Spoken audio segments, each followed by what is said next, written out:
Station, this is Houston. Are you ready for the event? Station is ready. Moxie Productions, this is Mission Control Houston. Please call station for a voice check. Station, this is Rory Kennedy with Moxie Productions. How do you hear me? I have you loud and clear on board the International Space Station. That's so cool. Yes, it is very cool. So this is Peggy I'm speaking to now. That's correct. It's nice to speak with you, Peggy, and a huge honor. Thank you for taking the time to talk with us. No problem at all. This is a lot of fun being up here, and it's great to try and share the experience. Thank you. So how is it up there? How does it feel to be back up in space?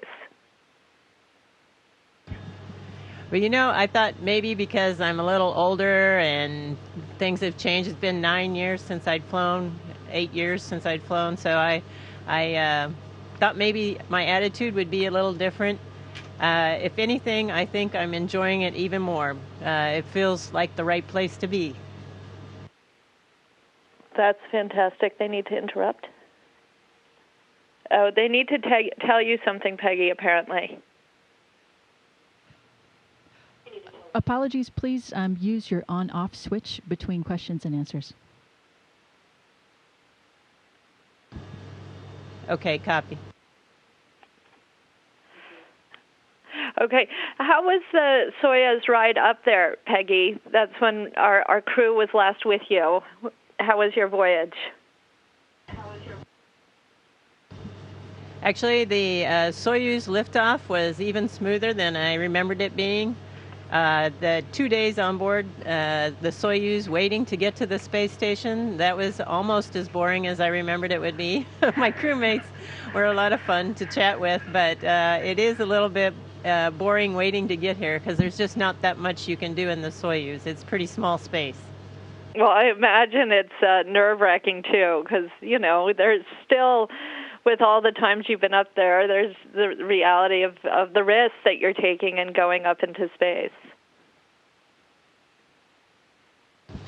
Well, there's always a risk associated with spaceflight, but that's just part of the job, part of exploration. There's always going to be risk, and it has to be something that we try and minimize. But, of course, we do have to accept that this isn't, you know, a simple job, and it's always very dangerous and risky. So tell me about your activities up there. Can you help us understand what you're up to and what you're working on and what your day-to-day life is like?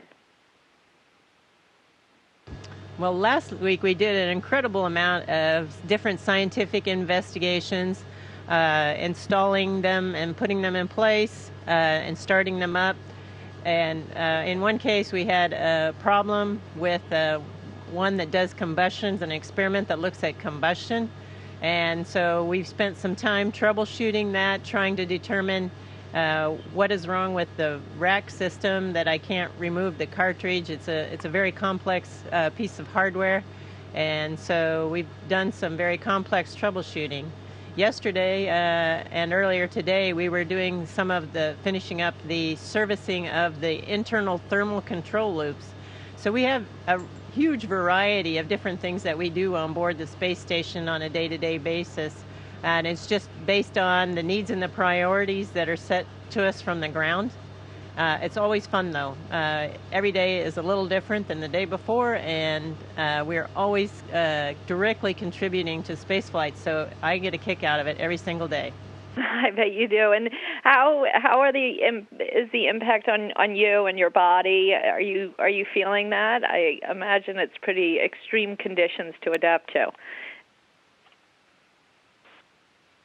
Well, it's interesting. You know, on my first flight, I probably had the most symptoms of being in space. They call it space motion sickness. But I really didn't have much of a problem coming uphill. But I still didn't feel at home for probably about 3 weeks in the sense that I wasn't hungry. It took my body some time to figure out how to adjust and live in space. My second flight I was adapted after I arrived on board station 2 days later, and this time I thought maybe because it had been so long that my body might have forgotten how to adapt, but I think maybe it was even faster. It seemed like I was comfortable from the moment we were on orbit, and so it's been great.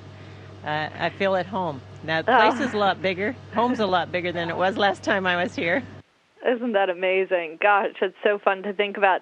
And how about looking down at Earth? How's our planet looking? I know we've elected a new president since you left, so maybe you just want to stay up there for a little longer.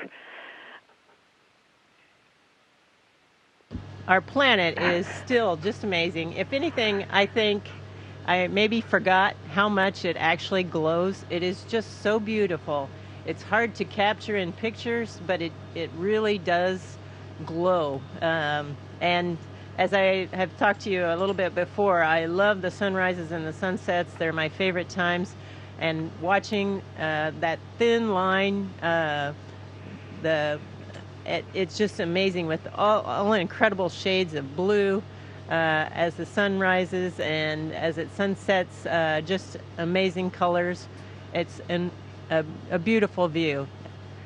And do you see the vulnerability of the Earth, too, and how important it is to protect it? Do you see the impact of the wildfires and maybe global warming on places like California, where it looks more dry from up there? Can you see how vulnerable we are down here and appreciate it from that perspective a little bit? I think probably the thing that makes me think most about how vulnerable our planet is seeing those sunrises, and you get to see that outline of the atmosphere, and it's that blues I was talking about. And the Earth is a huge, huge thing in our view at 250 miles above it. And you can see the curve of the Earth, and you can see the curve of the atmosphere covering the Earth. And it is such a thin layer by comparison to the size of the planet. And that always strikes me and makes me feel like, hey, this is something that we need to protect. Yeah, I can imagine. Now, I understand last week there was a resupply mission that was sending you some pretty essential supplies, and there were some problems with that. Can you tell us what happened, and how does that make you feel? I would imagine you two are feeling, a little vulnerable up there. Well, actually, our planners have a very detailed plan. That's what NASA does best, is plan and have a backup plan for the plan that doesn't work. And it's one of the things I admire the most about NASA is our ability to solve problems. But in this particular case, the Russian side was affected much more. They had much more cargo on board that vehicle. But we have enough supplies to last well into spring. And actually today we had a successful launch of the HTV, the Japanese cargo vehicle, which will be arriving in a little over a week, and we should get plenty of resupplies on that as well. So that'll take us well into next year in terms of supplies. There were a few unique items that obviously might be a little more difficult. The Russians lost a spacesuit, and on one of the previous Cygnus flights that blew up we also lost a spacesuit. So it's something that happens. Again, has to do with the fact that spaceflight's not an easy thing, and we just have to keep pressing ourselves to do the right thing, make sure we're doing all the right tests and keeping the quality control where it needs to be so that we don't have these problems.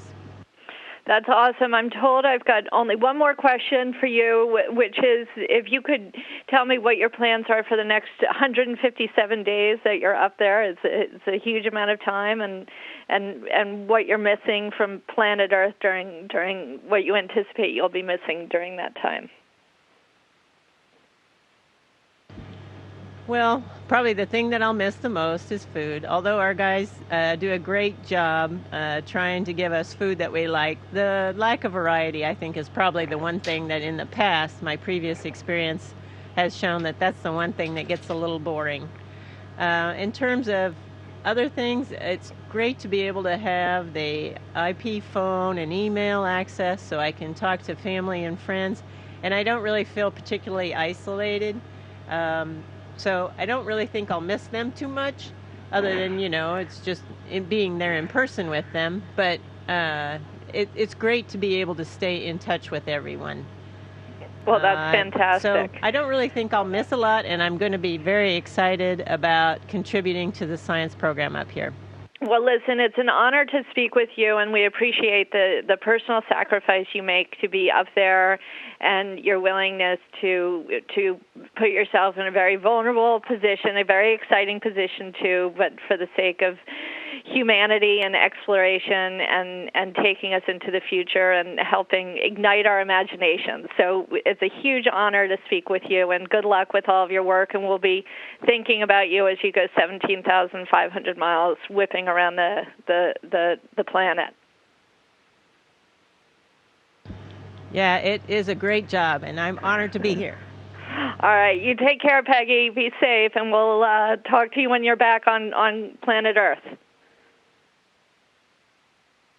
Okay, will do. Station, this is Houston ACR. Thank you. That concludes the event.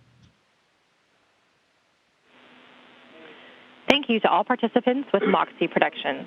Station, please stand by while we reconfigure audio and video communications.